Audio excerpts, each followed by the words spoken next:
Hi everyone, this is Athena from Courage Coaching. Thank you for stopping by today. In today's video, I wanted to talk about the aging narcissistic mother. Now, when a narcissist reaches this point in their life where they are becoming frail, where they are starting to age and their body is starting to have problems, where they are not able to look after themselves very well anymore, this is a part of their life that they are the least psychologically equipped to deal with. When a narcissist reaches the end of their life or reaches an age where they are no longer able to look after themselves very well, this is one of the hardest times of their life. Aging itself is a narcissistic injury.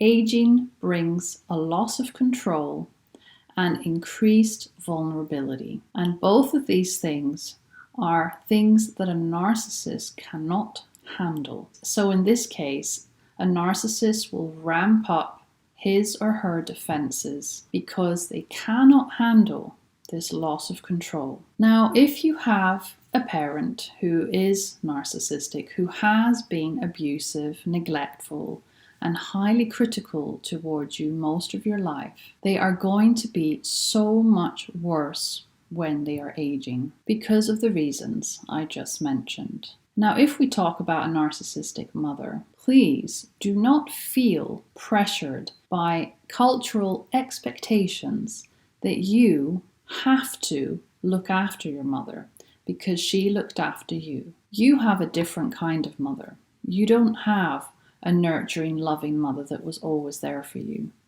Your mother wasn't always there for you.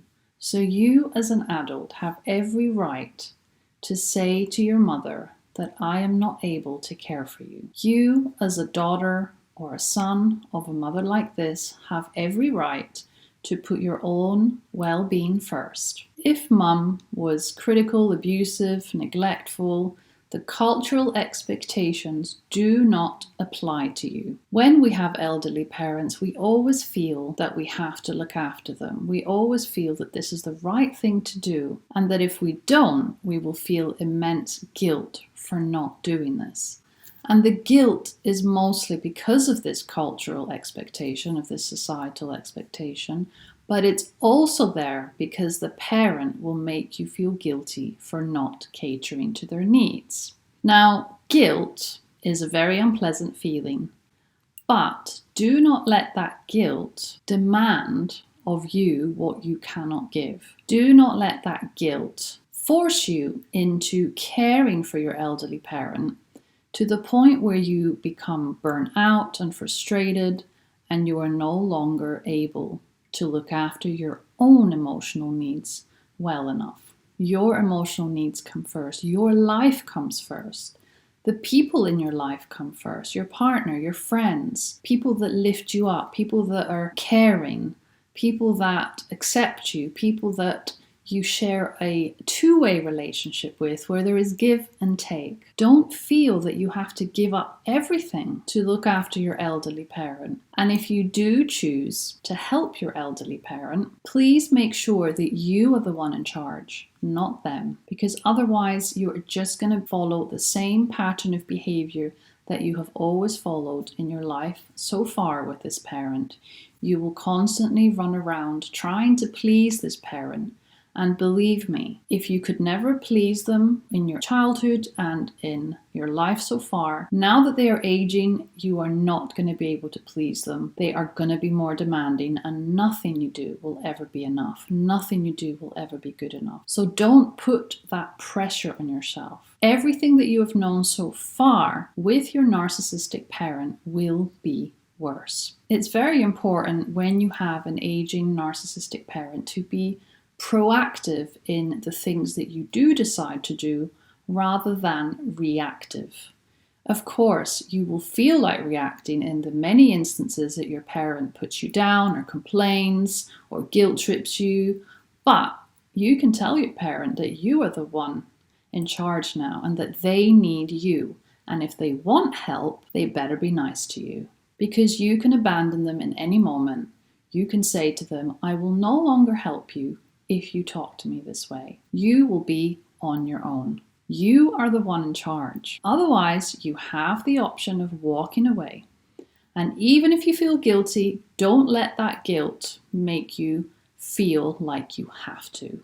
Now, some other tips in regards to dealing with an elderly parent could be that you ask some of your siblings to help out, even if these siblings were never there for you, even if you don't have a good relationship with your siblings and they don't have a good relationship with your parent. If things get really tough, they need to help as well. So try and get them to chip in wherever they can, even if it's in a small way. And if they refuse to help, then you're on your own, but you have to try. Another thing you can do is try and get somebody to help your parent. So pay somebody to care for your parent so you don't have to. If you can afford this, this will stop you from burning out. So if you can afford it, find some help, pay for somebody to look after your parent, and this will be a lot easier for you, and it will reduce your stress levels. It will stop you from getting burnt out, and you can still have your life. Don't ever let an aging parent completely destroy the way that you feel, the life that you lead, because your life is more important. The problem with narcissistic parents, especially narcissistic mothers, is that they are a bottomless pit of needing things. So make sure that you have boundaries. Make sure that they know that you are in charge. It is important that you preserve your own sanity, that you preserve yourself. If it's too much, then take a step back. Somebody will help your mother. And if they don't, well, that's just how it is. I know it's hard to not allow the guilt to eat you up inside. I know it's hard to feel like you are never good enough, that you are never doing enough. And maybe there's still a part of you, even up until the end of your mother's life, where you feel like you still are hoping for that moment where mum will say, you know what, I should have been nicer to you, or you know what, I should have been a better mum to you. Maybe you're still hoping for that apology. Maybe you're still hoping for that mum that you've always wanted to turn around and hug you and tell you that she loves you and truly mean it. You may never get that moment because your mother is too unwell. So let go of that. You can be that mother to yourself in the future. Now, if you found this video useful, then I'd love to hear from you in the comments. So please share your story or your experience. And if you have any questions at all, then please let me know by emailing me at courageisallyounneed@gmail.com. Take care, everyone, and I will see you very soon.